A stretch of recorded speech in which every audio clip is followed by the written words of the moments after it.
I now recognize Mr. Massie. Thank you, Mr. Chairman. I want to direct everybody's attention to a video that we're going to play here. And we're just going to play about 10 or 15 seconds of this.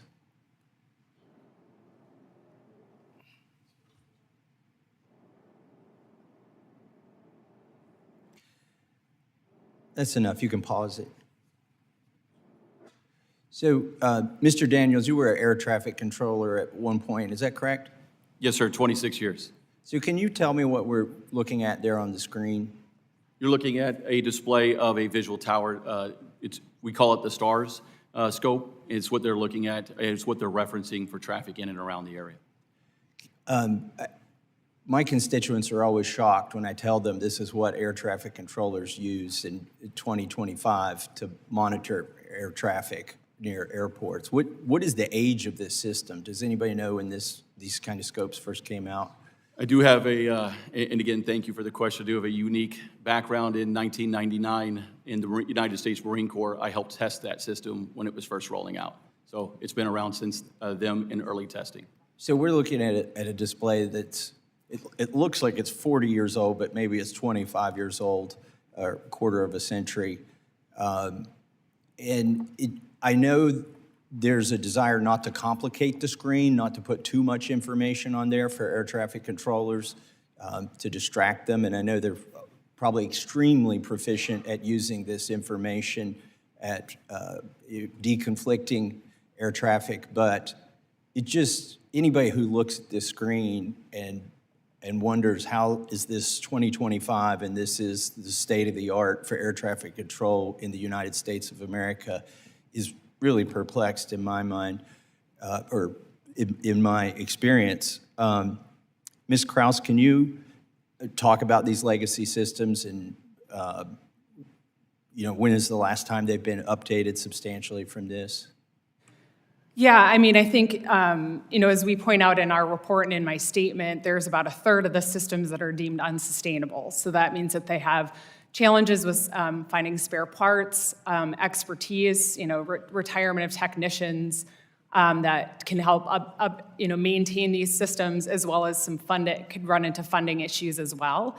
I think whenever you're looking at modernization, you have to assess a couple of different areas, like whether a system needs modernizing, what are the costs, what are the risks, what's the criticality, what's the system performance. And so certainly we are seeing an aging ATC system and a need to make sure FAA is addressing those unsustainable systems. When we unfortunately have to go back and review video and audio from situations that happen, like this recent crash, it seems like the audio is sometimes just barely intelligible when we get to listen to it. Is this the case? I mean, why is there static? Why is it hard to understand the communications between air traffic control and the plane sometimes? Is that an artifact of the recording device, or is that actually what they're hearing when they're talking to each other? Anybody feel free to answer that. Congressman, I'll start out by saying, again, thank you for the question. Quite often it is as garbled as you hear. Multiple aircraft on multiple frequencies. We continue to work with any persons or any contractors to improve it, but there are many occasions where we use standardized phraseology for those very moments. We know what the pilot's going to say. They know and expect what to hear back, so that way we reduce those communications. And even when it may sound garbled to somebody else, they know and understand our instructions. And if they don't, we ensure that we take the opportunity and time. We do what's called hear back, read back. We tell it to them, they have to tell it to us, and we make sure it's exact and matches.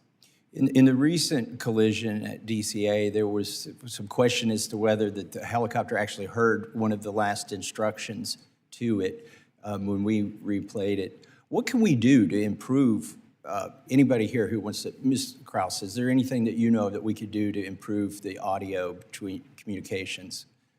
I mean, part of the next-gen effort is to implement data communications improvements. So again, to improve, provide text-like communications between pilots and the controllers, but there may be some other folks that have thoughts on that question as well.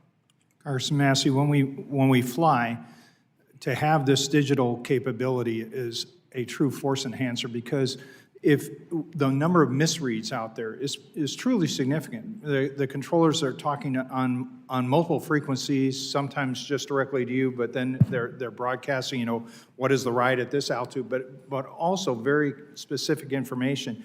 When we get this through the data communications, it's amazing how quiet it gets up at the flight levels. And we're just now starting to exploit that capability. It really is a great enhancer for the great work that our controllers do. And with the amount of traffic that we see soon to be in the system, we're going to need more and more of that capability. Thank you, Mr. Bunce. I yield back.